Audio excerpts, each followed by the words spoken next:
He wrote it in one night. Not a chapter, not a draft, the whole thing.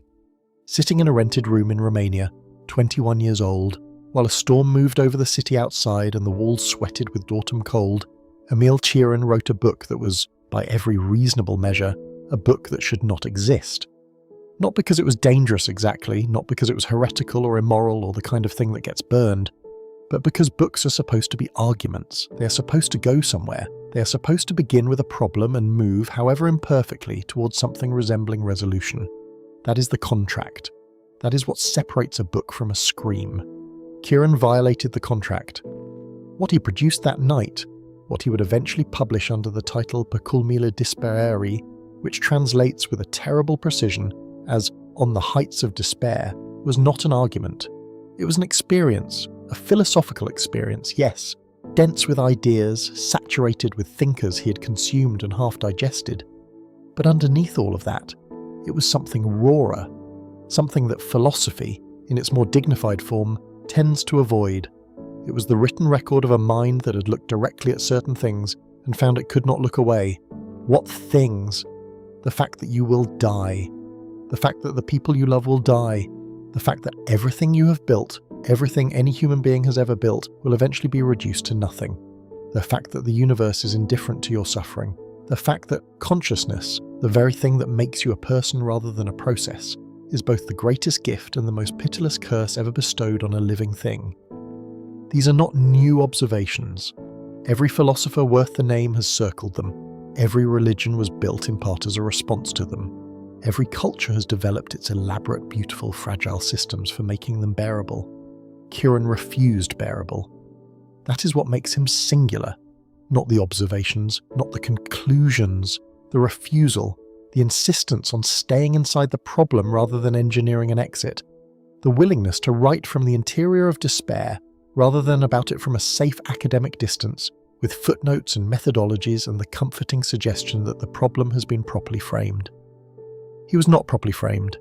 He was 21 years old and he was on fire, and the fire was not the romantic, energizing kind. It was the kind that consumes, and out of that combustion came something that has now been read with a peculiar intensity by generations of people who recognized it. Not people who had read a lot of Schopenhauer or Kierkegaard, though the book rewards that background. People who had simply at some point looked at certain things and found they could not look away either. You may be one of them, or you may be approaching the edges of becoming one. Either way, you are in the right place. Because this is not a summary of Cioran's book. Summaries of this book are beside the point. You cannot summarize an experience. You cannot paraphrase the specific quality of darkness that Cioran is working in, any more than you can paraphrase the feeling of standing at the edge of something very high and being unable to determine whether what you feel is fear or its opposite.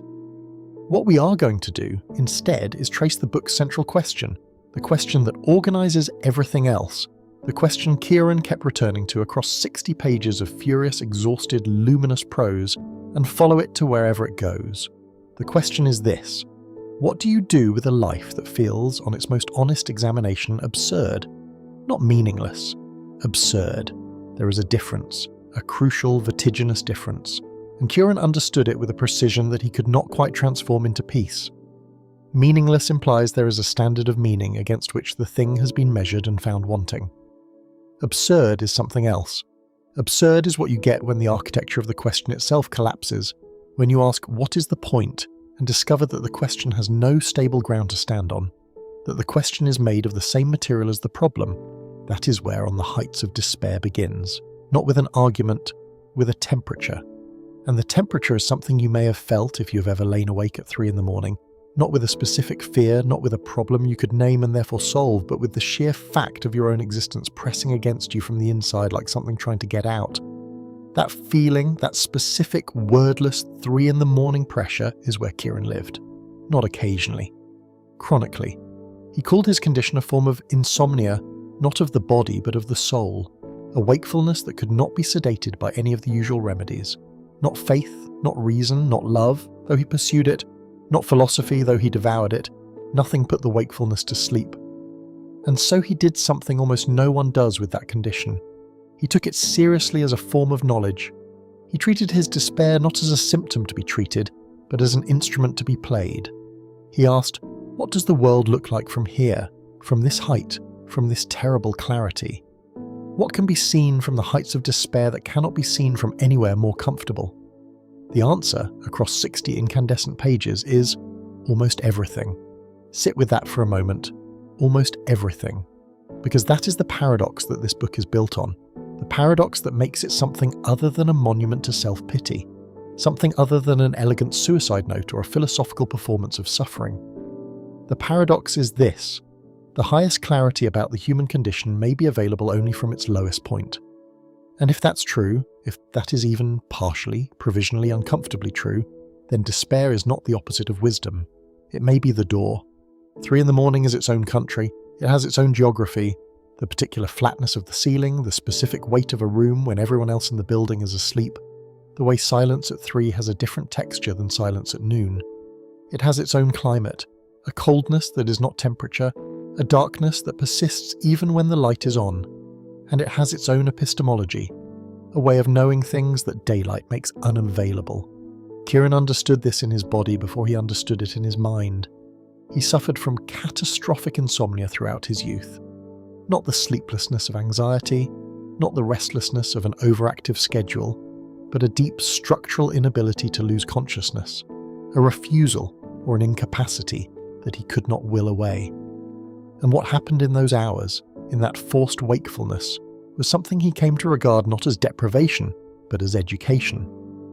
At 3 a.m. he wrote, "You understand things that are technically invisible in ordinary waking life, not because they aren't there, but because ordinary waking life has system, purpose, distraction, the forward momentum of tasks and obligations and social scripts that prevent you from looking at them directly. At 3 a.m. the systems go offline, and what remains when the systems go offline is the bare fact of existence. Your existence, not your life, not the narrative of your life, the story of where you came from and where you're going and what you're doing and why. Just the fact, the sheer brute prior to all interpretation fact that you are here, that you are conscious, that something is happening rather than nothing. And that fact, when you look at it without the mediation of purpose or distraction or forward momentum, is not comfortable. It is, in the precise sense of the word, uncanny. The German word is unheimlich, unhomelike, the experience of something familiar becoming suddenly strange. And there is nothing more familiar than your own consciousness. You have lived inside it every moment of your existence. You have never been anywhere else. And yet at 3 a.m. it can become suddenly, profoundly strange. An event, an inexplicable event for which no explanation is sufficient. Why is there something rather than nothing? This is the oldest question in philosophy. It sounds abstract, purely intellectual, a puzzle for professors in their offices. But Cioran's great contribution, perhaps his only contribution, but what a contribution it is to have felt it. To have experienced this question not as an intellectual curiosity, but as a bodily sensation, as a kind of vertigo. The vertigo of consciousness examining itself and finding that the examination has no flaw. He calls this, in On the Heights of Despair, the lyrical experience. And by lyrical he does not mean beautiful, he means direct, unmediated, the way music arrives before interpretation, before analysis, before the commentary that follows the experience and tries to domesticate it. Cioran's insomnia gave him direct, unmediated access to certain truths about existence, and those truths, once encountered that directly, could not be unfelt. Now think about this for a moment. Think about what Cioran is actually claiming. He is claiming that most of us go through life with a kind of philosophical anesthesia in effect, not deliberately administered, just the natural consequence of being embedded in a world of tasks and meanings and forward movement, the anesthesia of purpose. And that anesthesia is mostly kind. It is functional. It makes it possible to get out of bed, to make breakfast, to have conversations about ordinary things, to experience ordinary pleasures without their being constantly interrupted by the recognition of their impermanence. But the anesthesia comes at a cost. The cost is a certain kind of depth, a certain kind of honesty. The kind of honesty that can only emerge when the sedating systems fail, when illness strips away productivity, when grief strips away distraction, when insomnia strips away the mercy of unconsciousness. And you are left, for a few hours or a few years, with the unmediated fact. Cioran would argue, and did argue repeatedly, obsessively, across 50 years of writing, that this directness is not a pathology, that the person who lives always in the anesthesia is not the person who has solved the problem, but the person who has simply never encountered it. And there is a difference, he insists, a vast and underappreciated difference between tranquility and numbness. Tranquility is what you have when you have looked at the hardest things and found a way to be at peace with them. Numbness is what you have when the hardest things have simply never been fully felt. Most people, Cioran suggests with the pitiless clarity of someone who has been awake for 72 hours, are numb. But here is the strange part, the part that makes on the heights of despair something other than nihilism, something other than sophisticated complaint. Cioran does not celebrate the wakefulness, he does not recommend the insomnia, he does not invite you into the darkness with the enthusiasm of someone who has found something wonderful there. He invites you with the honesty of someone who is already there and cannot leave and has decided, since leaving is not available, to describe the view as accurately as possible. And the view accurately described contains things that matter. It contains, first, the recognition that suffering is not incidental to human experience. It is not the exception, it is not the malfunction, it is the constant, the carrier wave on which pleasure and meaning and everything else are modulated. Suffering is the ground condition, everything else is figure. This is not pessimism, or rather, it is pessimism, but pessimism of a very specific, very disciplined kind. Not the pessimism of disappointment, which is what you feel when things fail to meet expectations, but the pessimism of clear-eyed description. The observation made from 3 a.m. by a man who has given up sleeping, that life includes suffering as a structural feature, not an unfortunate bug. And from that recognition, something very strange follows, something that Cioran himself was not entirely prepared for. If suffering is structural, if it is not the exception but the rule, not the malfunction but the feature, then there is something to be learned from it that cannot be learned any other way. The question is whether you are willing to go to school there. Cioran went. He had no choice. But his testimony about what he found is not finally what you expect. It is not despair all the way down. There is something else, something harder to name, and we will get there. But first, we need to understand what he was fighting. What he was fighting against so intensely that writing was, for him, not a form of expression but a form of combat. You want to live, you probably don't think about it very much. The wanting is so fundamental, so prior to consciousness, so woven into the machinery of your biology that it operates below the level of choice. It is not a preference, it is a premise. But Cioran thought about it, relentlessly, uncomfortably, with the obsessive attention of a man who has been stripped, by insomnia and temperament, of the ability to take anything for granted. And what he found when he looked directly at the will to live, when he held it up to the cold light of his 3 a.m. clarity, was something troubling. He found that it was not, in the end, rational. Not irrational in the pathological sense. Not a madness, but irrational in the precise philosophical sense. It could not be justified by reason. You could not, if pressed, give a reason for wanting to continue that did not ultimately rest on the assumption that continuing is good. And that assumption, that life is good, that more of it is better, that the default response to existence is yes, that assumption is not a conclusion that reason reaches. It is a premise that reason receives, pre-installed, from biology. Schopenhauer had understood this before Cioran. The will, he argued, the blind, purposeless, insatiable wanting that drives all living things, is not serving any discoverable end. It simply is. It wants because wanting is what it does. It pursues because pursuit is its nature. And the human being, the creature cursed with consciousness, is the only living thing that can become aware of this and find it horrifying. Cioran took Schopenhauer seriously, very seriously. But he also found something that Schopenhauer's system, with its Buddhistic prescriptions of detachment and resignation, didn't quite capture. He found that the will to live, even when seen clearly, even when understood in its irrational, unjustifiable, biologically dictated character, even then, it does not stop. You can know that the will is blind. You can understand that your desire to continue is not a conclusion but a premise. You can hold the whole apparatus up to the light, examine it without illusion, see it for exactly what it is, and then put it down, and go on wanting to live anyway, not because you've reasoned your way back to optimism, because the biology is stronger than the philosophy. And this specific, unglamorous, somewhat undignified fact, is what Cioran finds genuinely funny. Not ha-ha funny, the other kind. the kind of funny that lands just next to horror. He laughs at himself wanting to live while knowing there is no satisfying justification for the wanting. He laughs at the human species doing the same. He laughs at consciousness, this extraordinary, costly, unprecedented development in the history of matter, being deployed primarily in the service of a will that doesn't know it exists and wouldn't care if it did.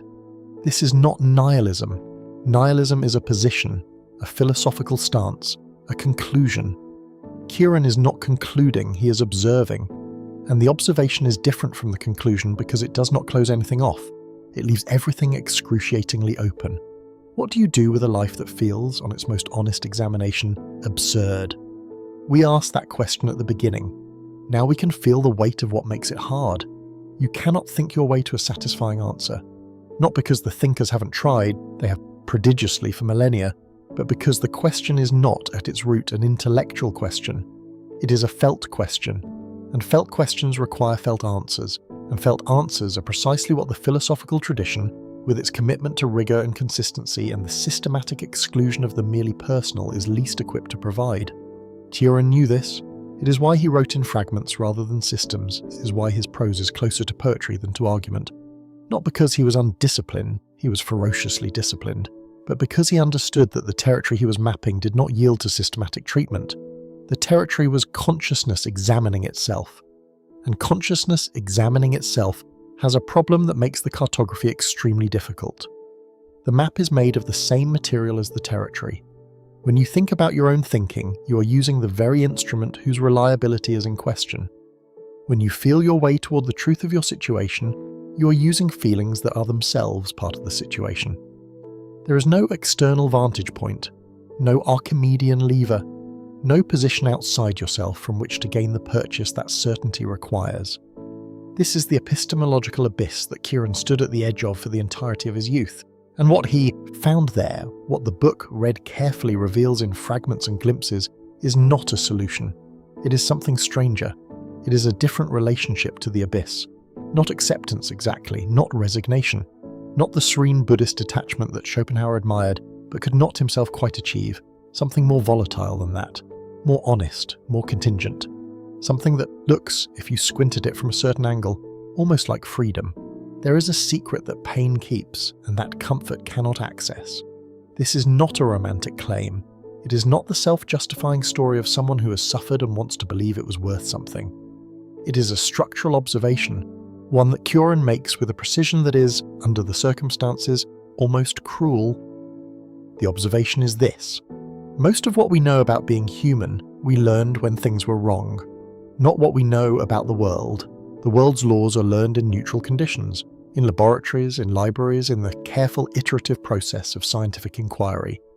But what we know about ourselves, about the nature of consciousness, about the texture of experience, about what it means to be a specific person in a specific body navigating a specific, finite life, that knowledge arrives primarily through difficulty. Through the moments when the normal functioning of the systems breaks down and you are forced for the first time to notice the systems. You don't notice breathing until breathing is hard. You don't notice your body until your body hurts. You don't notice the precise value of ordinary moments until illness or grief has stripped them of their ordinariness and made them suddenly, brilliantly specific. Cioran extends this observation to its logical, uncomfortable conclusion. The consciousness that has not suffered deeply, he suggests, is a consciousness that has not been fully activated. Not in the moral sense. This is not a competition, not a hierarchy of authentic suffering, but in the epistemological sense. The unlived dimension of experience is not merely a gap in biography, it is a gap in understanding. Think about the people you know who have been through something genuinely hard, not performatively hard, not the curated difficulty of challenge and growth narratives, actually, specifically personally hard in a way that could not be reframed or optimized away. People who have lost something irreplaceable. People who have faced the dissolution of something they organized their lives around. There is a quality to those people. It is not wisdom in the inspirational poster sense. It is something quieter and harder to name, a kind of density, as though they are more present in the room than people who haven't been through comparable things, as though they are taking up a different amount of space, not more physical space, but more existential space, as though they are located more fully in the specific place and time of the conversation. Cioran identified this quality early. He recognized it in the thinkers he read who had suffered, in Kierkegaard, in Nietzsche, in Pascal, and he found it absent in the thinkers who had constructed their systems from the safety of academic detachment, and he drew a distinction, sharp, perhaps too sharp but useful, between philosophy as a life activity and philosophy as a professional activity. Philosophy as a life activity begins in genuine confusion about how to live. It begins in the experience of finding oneself, without having requested it, in possession of a consciousness that includes the knowledge of its own contingency and impermanence, and not knowing what to do with that knowledge. Philosophy as a professional activity begins more often in the classroom, in the tradition, in the problems that other philosophers have identified and handed down, already framed, already partially answered, already domesticated into a form that can be assigned and discussed and graded. Cioran had contempt for the second kind, not because it was useless, but because it was safe, and the territory he was exploring could not be safely approached. Now here's the strange part. Here's what On the Heights of Despair does that almost nothing else in the philosophical canon quite manages to do. It does not resolve the suffering it describes. It does not transmute it into meaning, not in the clean narrative sense where the difficulty serves a purpose and the purpose redeems the difficulty. It does not offer a system for managing the insight that suffering generates. It offers something both less and more. It offers company. The book, at its most essential, is an act of witness. Here is what this looks like from the inside. Here is the specific phenomenology of a consciousness that cannot look away from certain things. Here is the texture, not the theory, the texture, of despair that has been thought all the way through without flinching. And the effect of that witness, for readers who have been in related territory, is not amplification of the despair. It is strangely relief. The specific relief of being recognised, of effinding language for something that has been happening inside you for which you have not had language, of discovering that. The thing you thought was a private malfunction is actually something much older, something that other minds have navigated, something that, if it has not exactly been solved, has at least been visited and survived and written about with extraordinary precision. This is what great literature does that self-help cannot. Self-help solves. Literature witnesses. And being witnessed, genuinely, without reassurance, without the promise of a better outcome, without the implicit suggestion that you are going through this because of a correctable error in your thinking or lifestyle, is sometimes more sustaining than being solved. But Cioran does not only witness, he also, in his oblique, fragmentary, sometimes maddening way, illuminates.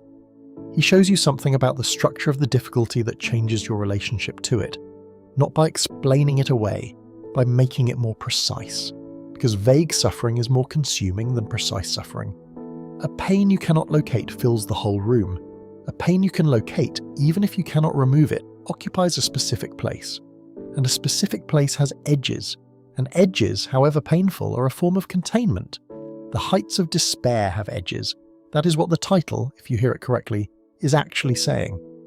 Not that despair is a comfortable place, not that the view from the heights is beautiful, but that it is a height, that it is a place, that it can be located, named, visited, and that what appears from lower ground to be an abyss without bottom may, from a certain vantage, have a shape.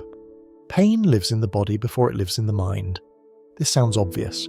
It sounds like the kind of thing that doesn't need saying, but Cioran says it, returns to it, again and again, from different angles, with increasing urgency, because he understands that the philosophical tradition has spent most of its history trying to argue its way out of the body, to locate truth somewhere cleaner, somewhere less embarrassingly organic and mortal and prone to illness and ultimately unavoidable decay.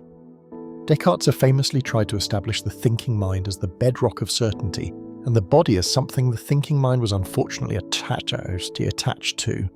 The philosophical tradition he founded, the tradition of rationalism, of privileging abstract reason over embodied experience, has been, for 500 years, enormously productive and consistently, quietly wrong about this particular thing. The body knows things that reason reaches only much later, if at all. You know this, not abstractly. You know it in the specific way that knowledge lives in the muscles and the gut and the skin. You know it in the way that your body registers a room's atmosphere before your mind has formed an opinion about it. In the way that grief lives in the chest, in the solar plexus, in the physical heaviness of limbs before it becomes articulable as grief, in the way that joy, genuine, unperformed joy, is first a sensation, a specific quality of aliveness in the extremities, a brightness behind the sternum, before it is a thought. Cioran was obsessively attentive to this. It is one of the things that distinguishes him from the philosophers he read and absorbed and argued with in the margins of his reading. He did not trust the mind's account of things unless the body had co-signed it. He was suspicious of ideas that did not have a corresponding physical reality, a place in the body where they could be felt, not just thought. And despair, he found, has a very specific physical address. It is not in the head, though the head participates. It is in the chest, in the specific region that we point to when we mean the self, when we tap our sternum and say I. There is something happening there, in sustained despair that precedes all the thoughts about it. A pressure, a weight, a sense of the space available for breath being somehow reduced without any physical obstruction being present. This is not metaphor, or rather, it is metaphor that is also physiology. The vagus nerve, the chest's architecture of sensation, the proprioceptive reality of a body that carries its emotional states as physical states, these are not poetry, they are biology. And Cioran, without the contemporary neuroscience to support him, understood this in his body before anyone had language for the mechanism. Why does this matter for reading on the heights of despair? Because the book is not meant to be understood, it is meant to be felt. This is unusual for a philosophical work. Most philosophical works are designed to be understood, to transfer a set of propositions from one mind to another via a chain of argument that can be followed, assessed, and accepted or rejected on its logical merits. Cioran's book is designed to do something different. It is designed to put you in a particular state, to use language the way music uses sound, not to describe an experience but to produce one. And the experience it produces is not comfortable, but it is, and this is the crucial word, real. In a cultural moment of almost unprecedented unreality, of curated presentation, managed narrative, optimized self-expression, and the relentless pressure to perform a version of experience rather than have it, there is something genuinely radical about a book that refuses all of that. That says, here is what it actually feels like. Not how it looks, not how it should feel according to the story we're supposed to be living, how it feels. And among the things it feels like, Cioran insists, is this. The body knows it is temporary. Long before the mind articulates mortality as a concept, the body carries mortality as a fact. Every cell in the body is engaged in a process of maintenance that is ultimately losing. The decay is structural, constant, invisible under normal conditions, but available to awareness in moments of illness, of exhaustion, of the particular kind of wakefulness that strips the usual protections away. At 3 in the morning, the body sometimes reports this directly, without commentary, just the sensation of finitude, the fact of it. And Cioran argues this is the part that is hardest to accept and possibly the most important, that this awareness is not to be escaped, not to be managed, not to be solved with the right supplement or the right mindset or the right therapeutic framework. It is to be inhabited, entered, known from the inside with the same rigorous attention that a scientist brings to any other phenomenon. Because the awareness of finitude fully entered, not as concept but as felt reality, changes the texture of the time that remains, not in the way that motivational speakers suggest, not as urgency to maximize and optimize and live your best life before the clock runs out, in the opposite way, in the way that makes the specific concrete, irreplaceable texture of ordinary moments suddenly and briefly visible as what they actually are, unrepeatable, never again, already even as they happen slipping away, the coffee cooling in the cup, the quality of light at a particular hour, the specific sound of a voice you know, the weight of a hand, the breath between words.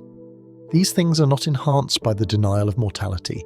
They are enhanced, if that is even the right word, by its full acknowledgement, by the willingness to feel, underneath every experience, the fact that it is happening now and not again.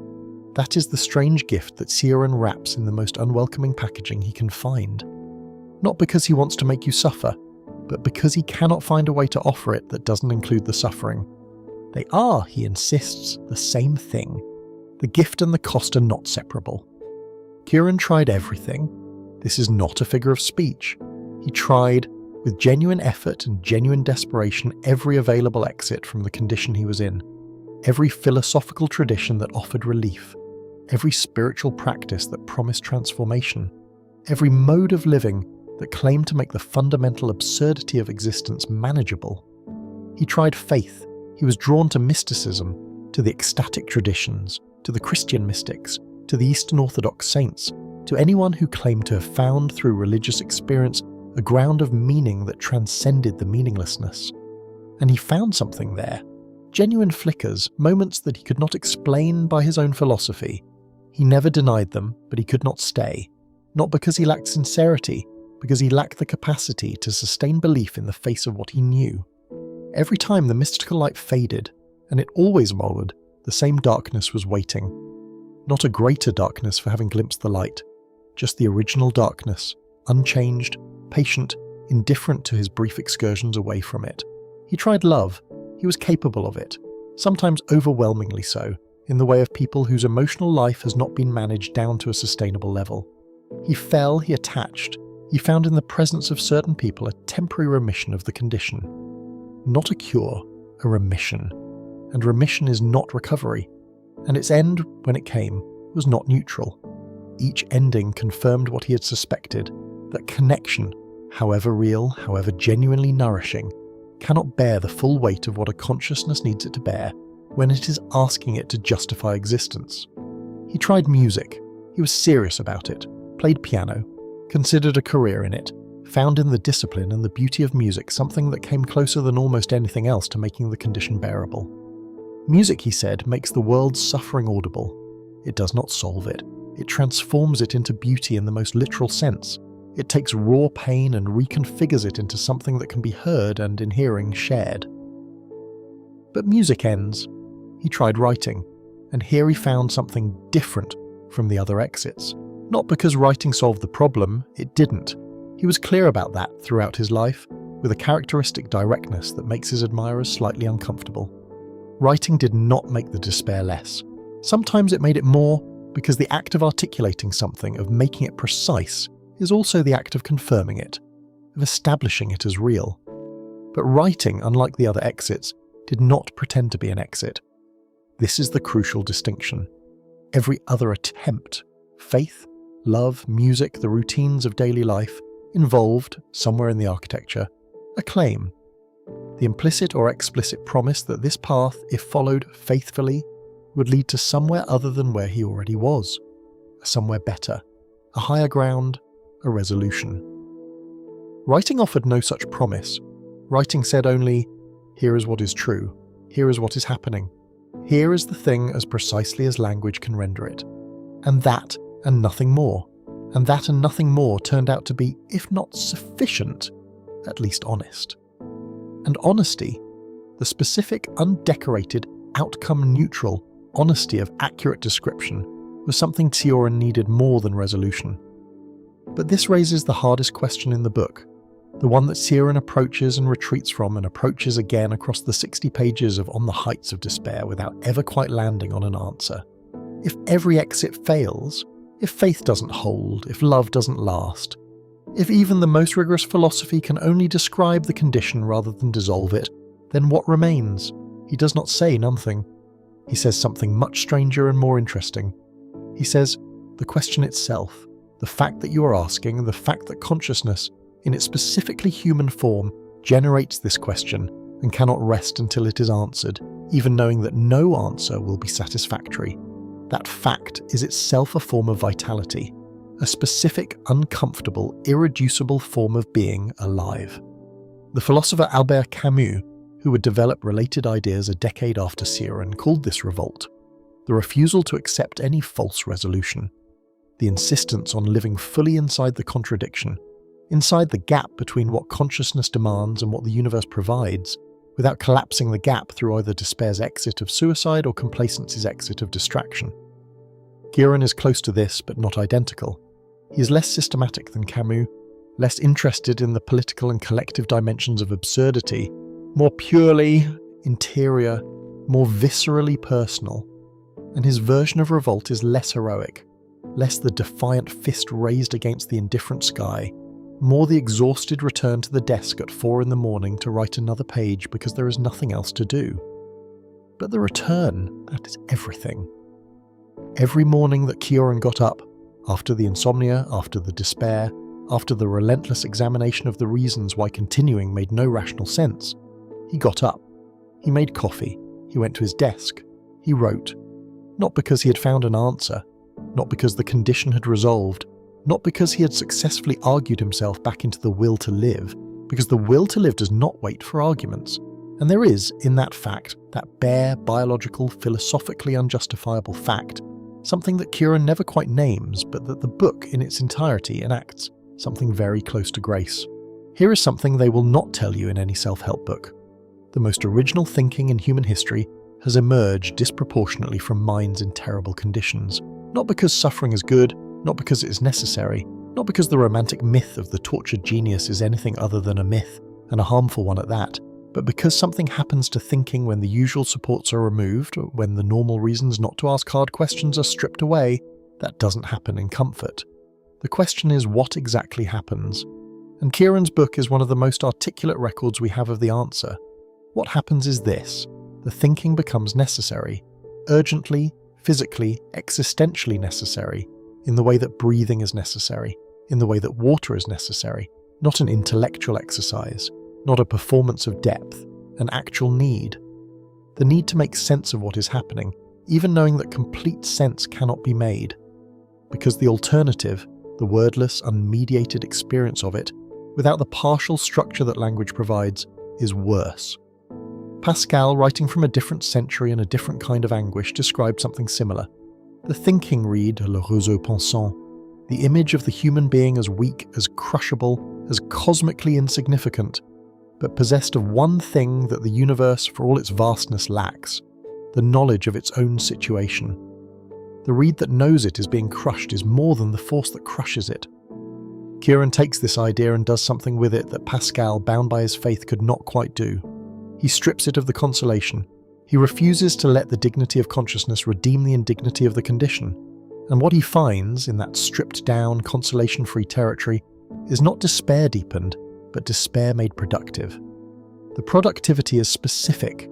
It is not the productivity of outputs, of pages produced, of arguments advanced, of careers built.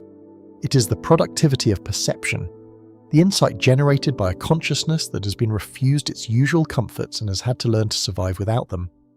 What does that consciousness perceive? First, the contingency of everything we take as given, the habits of thought, the categories of meaning, the social arrangements that normally feel like the furniture of reality. From the heights of despair, they are visible as what they are. Agreements, conventions, choices that have been made, repeated until they feel unchosen, and can be unmade. Not easily, not without cost, but they are not laws, they are habits. Second, the particular irreducible reality of the present moment. This is counterintuitive. Despair, we assume, is the condition of being imprisoned in the present's inadequacy, unable to believe that the future will be better, unable to find sufficient consolation in memory. And in its worst forms, it is this. But in the form that Cioran inhabits, the form that is also clear-eyed, also attentive, also genuinely engaged with the texture of experience, there is a perverse and powerful presentness, a hyper-real quality to things, as though the stripping away of hope for a better future has thrown you back into the only thing that is actually happening, now. Third, and this is the one that takes the longest to understand, a kind of dark solidarity, the recognition that the condition you are in is not yours alone, that the 3 a.m. despair that felt like a private malfunction is, in fact, the human condition seen clearly and without anesthesia, that every person who has ever lived has carried some version of this, has encountered at some depth the gap between what consciousness demands and what existence provides, and has developed their own, more or less successful, more or less honest, more or less elaborate strategies for living inside it. And from that recognition of shared condition, not articulated as compassion, not sentimentalized into anything that sounds like comfort, there is something that Cioran does not name but that the reader, reading carefully, begins to feel. A thinning of the isolation, not its elimination, not the warm embrace of community and understanding, but a thinning. a sense of the specific, private, apparently unique texture of one's own despair making contact, through the medium of language, across time, through the pages of a book written by a 21-year-old Romanian in a rented room during a storm, with a tradition. A long, strange, very human tradition of going to this place and coming back with something. Not a cure, but something. The something is the book in your hands, and the book in Cioran's hands before yours, and the books in the hands of everyone who wrote their way out of similar nights, or tried to, or failed to, or succeeded partially and left the partial record for whoever came after. That is what the heights of despair produce, when they are inhabited honestly. Not happiness, not resolution, but testament, evidence, the proof accumulated across centuries that consciousness can go here and return. Not unchanged, never unchanged, but present. The return is always slightly different from the departure. Something has been learned, something has been earned. Not wisdom in the simple, usable sense, but a density, a kind of gravity, the specific weight of a person who has been somewhere difficult and found, against all expectations, that they could be there and could come back. We have not resolved anything. I want to be clear about that before we finish. If you came here looking for the part where Cioran's despair reveals itself as secretly life-affirming, where the darkness is shown to contain the light, where the suffering turns out to have been, from a certain angle, a gift, where the message at the end is one that you can carry forward into your daily life with a renewed sense of purpose and a slightly more philosophical relationship to your difficulties, that part is not coming. Because Cioran would not have it. He would have found it dishonest.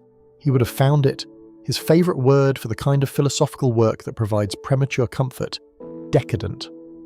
Not decadent in the moral sense, decadent in the sense of a weakening, a failure of nerve at the crucial moment. The moment when the philosophy, having gone far enough to be genuinely difficult, turns away from the difficulty and reaches for a resolution that the difficulty has not actually earned. He spent his life refusing that turn. He published 14 books over 60 years of writing, books that are among the most consistently despairing, most luminously written, most intellectually serious, and most utterly unresolvable texts in the philosophical canon.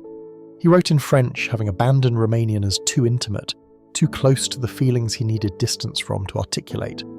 He lived simply in Paris, in the same small apartment, for decades. He became famous among a specific kind of reader who found in his refusal the most honest company available. And then he developed Alzheimer's disease. In his final years, the mind that had spent 7 decades performing the most rigorous examination of consciousness available to it lost the capacity for that examination. He forgot. He became simple. He sat in the sun. He was, by accounts of those who visited him, happy. This fact, this final, terrible, darkly funny fact, Cioran himself never had to process, but it is available to us reading his work now, knowing how it ended. And it contains something, not a lesson, something harder to name than a lesson, a question that the life, fully seen, leaves behind. If the lucidity was the thing, if the hard-won, sleepless, uncompromising clarity was the height from which the despair was surveyed and understood, what does it mean that its loss produced something that looked, to external observers, like somewhat peace? Was the peace of forgetting the peace that the clarity had been seeking all along? Was the Alzheimer's a mercy, the mind finally relieved of the burden it had carried? Or was it the final loss, the stripping away not just of the anesthesia, but of the consciousness that had insisted on remaining awake? These are not answerable questions, but they are the right questions, the kind that Cioran would have recognised, the kind that his book, read carefully and honestly, leaves you holding. What you do with that holding is your own business. But here's what I want to leave you with. Not a conclusion. Cioran would haunt me if I offered one. Just an observation about what it means to have spent time with this book, in this territory, at this height. On the heights of despair is, among other things, an act of extraordinary honesty about what it costs to be a human being. Not the costs that culture acknowledges, the obvious costs, the ones we have systems for managing. The cost that culture does not acknowledge. The cost of consciousness that outstrips its available comfort. The cost of caring more than the world rewards. The cost of taking seriously the questions that the social machinery runs on ignoring. And that honesty, that refusal to look away, is not the same as despair, even when it produces it. It is something prior to despair.